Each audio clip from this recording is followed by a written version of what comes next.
Main ঘটনা এই রাস্তার ব্যাপারে আমরা রাস্তাটা আগে রয়েছিল ওই কারেন্ট খুঁটির সামনে সড়া দিয়েছিল। ওই সড়াটা এইখানে কাটিয়া যে রাস্তার মাটি কাটিয়া সড়া ভর্তি করিয়া এইদিকে আমরা স্টুডেন্ট রাস্তা রয়েছিল এটা স্টুডেন্টটা কাটিয়া ফেলাইছে। এরপর আমরা এইদিকে কাঁচা রাস্তা বানাইয়া এখন আমরা যাওয়া আসা হয় না, করার লাগে খুব কষ্ট হয়। আমরা 4 নম্বর ওয়ার্ড কলোনিতে আমরা প্রায় 200 থেকে 150 পরিবার উড়াং কলোনিতে মানুষ বসবাস করি এবং আমরা চা বাগানের পাতি আছি। আমরা নিজস্ব এটা লামানের জন্য আমরা খুব অসুবিধা হয়, বৃষ্টি আইলে চলাফেরা করতে খুব কষ্ট হয়। আমরা এই সমস্যা আমরা করতে আছি এই রাস্তার ব্যাপারে। আমরা যখন করছি এ সময় কইছে না তোমরা রাস্তা আমরা বানাইয়া দিমো।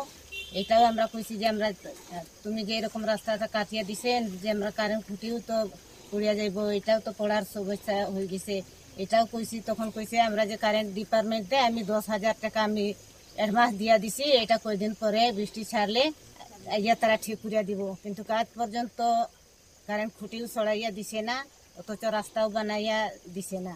এটা এই রাস্তার ব্যাপারে আমরা যখন কথাবার্তা কোয়া দিছি তখন আমরা যা তুলিয়া কথা কইছে এবং রাস্তাও এসুলিং পর্যন্ত হে নিজে করিয়া দিব, তার নিজে টাকা দিয়া কইয়া এরকম কথাবার্তা কইছে মসজিদ আলিয়ে। আপনার এমনিতে এখন কি সমস্যা হইতাছে? আমরা সমস্যা তো হইছে রাস্তার কারণে। আমরা যে কোনো চা বাগান তো এটা কলোনি উড়াং কলোনির মধ্যে আমরা 200 পরিবার এরকম আমরা উড়াং আছে। তো এখানে আমারও সুবিধা রাস্তার প্রবলেম, কারণ মসবি আলী হে রাস্তা ভাঙছে। ভাঙার পরে আমরা অনেক কিছু আমরা সমস্যা হয়, আসা যাওয়ার, আমরা ছেলে মেয়ে স্কুল যাওয়ার জন্য অসুবিধা হয়।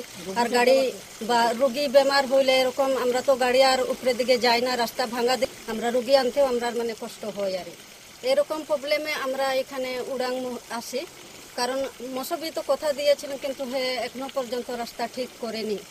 কারণ এখানে গত মনে হয় কিবার দিন ছিল, সেইখানে একজন ছেলে মানে বাইক দিয়ে অ্যাক্সিডেন্ট হয়েছে, এটাও তো দেখার দরকার, কিন্তু কেউ এটা দেখেনি। এখানে অনেক সেই ছেলের উপরে মানে জখম হয়েছে।